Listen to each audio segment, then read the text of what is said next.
good morning or good afternoon, depending on where you're calling in from today. And for all those folks who have been on multiple webinars with Wes, appreciate your loyalty and coming back. And so today we're going to start, why is this important?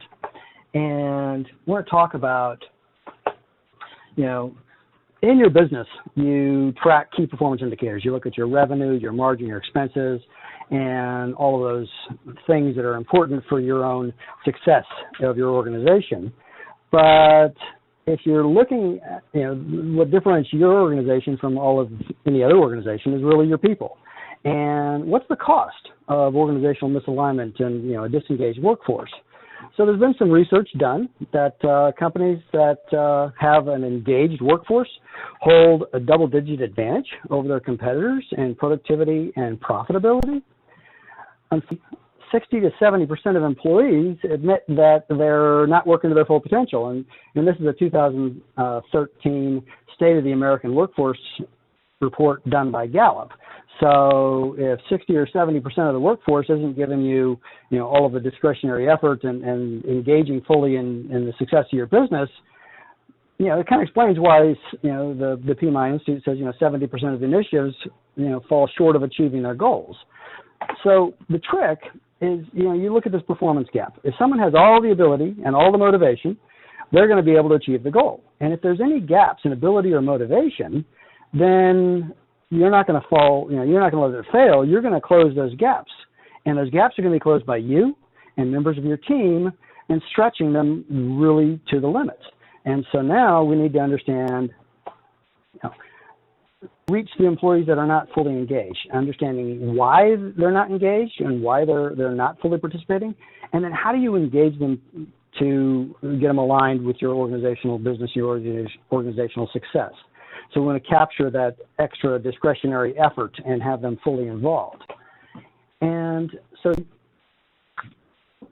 I think I skipped a slide. 1 second, please. Go ahead, click twice.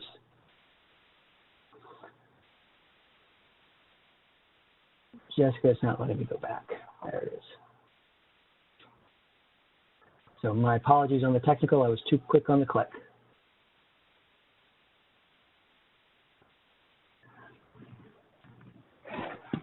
So the difference is firms that ranked the most effective in employee engagement had a 91% total return to shareholders.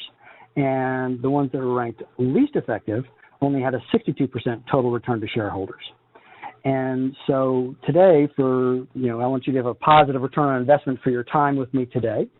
And so we're going to review the foundations of these key performance indicators. And we're going to identify the key performance indicators of group effectiveness and engagement, teach you how to recognize those patterns. We're going to explore some methods and use a little case study that we've got. And then we're going to go through and answer any questions. And I'd like you to take note as we go through. You can be typing your questions in as we go along, and Jessica will keep track of those, and we'll have a question and answer period at the time. And if we have some others, maybe we can answer questions, in the moment. Through this, I want you to think about an organization or a team that you have in mind, and that'll make it more relevant so that you can be thinking of notes or things that, say that you had a resident expert or someone that you could sit down with and say, I'm thinking of this, and this is a problem I'm having. So this will actually help you think about questions as we go through and think about ways to make this more relevant to you so that at the end of our period together, you'll have a real positive return on your investment in time, because I certainly appreciate you being customers for the next hour and a half. So a little bit about systems theory. You guys have all heard systems theory, and I like to just refresh it for anybody who's not completely familiar with it. A system takes inputs, and based on those inputs, it does some kind of activity to transform those inputs into outputs. And so here we've got a real simple system of I want warm water for the bath. And so I have a hot water tap, I've got a cold water tap, and then I've got a mixing valve. And then the temperature that's measuring on the outside is what I want for my bath water. And so the temperature is sensed. So you're going to sense what the temperature is. and it's going to interpret it. It's going to compare what that temperature is to what you desire it to be, and then it's going to react by either increasing the hot or decreasing the hot or increasing the cold and varying the mix. So all systems, the simplest way to think about it is you sense, you interpret, you react. Sense, interpret, react. And so the other guiding principle of systems thinking is that every system is perfectly designed to achieve the outcomes you get. So thinking about that team that you're thinking about right now, recognize that it's perfect. It's perfectly designed to get whatever it's doing right now. And if by thinking about it that way, if you don't like what it's getting, you need to change the system. And so you reinforcing the right behaviors. Are you rewarding bad behavior? And so you think about where your organization's at, what you're seeing is going well, and want to keep reinforcing those, but also recognize where it's not going well and what can you do about it. And so thinking about organizations, you have these tensions. You have forces that are driving towards the goals you want, and then you have forces that are restraining those whatever you're trying to say. So driving initiatives may be new investments in technology, it may be training your people, it may be the bonuses and incentives you give them. The change restraints might be time, might be money, it might be a culture that's ingrained, that's preventing folks from fully achieving it. And so I want you to think about all the elements that we have for human factors, and then think about the systems in the sense, interpret, respond. So systems thinking applied is you compare the desired organizational outcomes to the actual responding accordingly. And so I explained the tap, the hot water example. We said the output is the temperature, and that's where we want to differentiate between outputs and outcomes. Outputs is the immediate thing that you get from the system.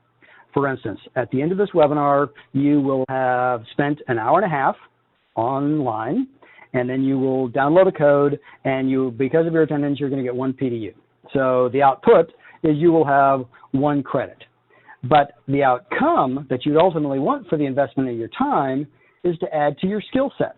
You would want to be more effective in being able to understand where your organization's at, where your people are at, and then become a better manager, a better leader to be able to change those behaviors to help your organization reach a higher level of productivity and performance. So the output for today is you're going to have 1 PDU. The outcome you want is to add to your skill set. So we sense, interpret, react. That's a system. You sense what's happening, why it's happening, and then instead of reacting, I want you to respond. Very often, somebody will come to you and say, Hi there, hope you enjoyed that last clip. My name is Michael Malutis, and if you'd like to watch the full 60 minutes of that last webcast, while also gaining complete unlimited access to our entire library of IT learning, simply visit our subscribe page at greatpro.org/subscribe. Unlimited annual access is $199 per year, but if you use the coupon code LEARN2EARN, you can drop that membership fee to just $149. That's less than $13 per month for unlimited access to over 1,000 hours of on-demand career development, covering the entire spectrum of IT management best practices, including business analysis and requirements, software development, quality and testing, risk management, process improvement, project management, and even digital transformation. But your membership doesn't just give you unlimited access to our vast learning library. You also get free access to our mobile app, as well as direct access to our network of over 300 of the world's leading IT consultants, all of whom are dedicated to putting practical knowledge at your fingertips so that you can learn more and earn more. I hope you will join me in becoming a member of the Great IT Professional and advancing your career with us. And if you're on YouTube, don't forget to hit that subscribe button above so that you get notified whenever we publish new free webcasts each week of the year. Thank you for your time and best wishes for your continued success.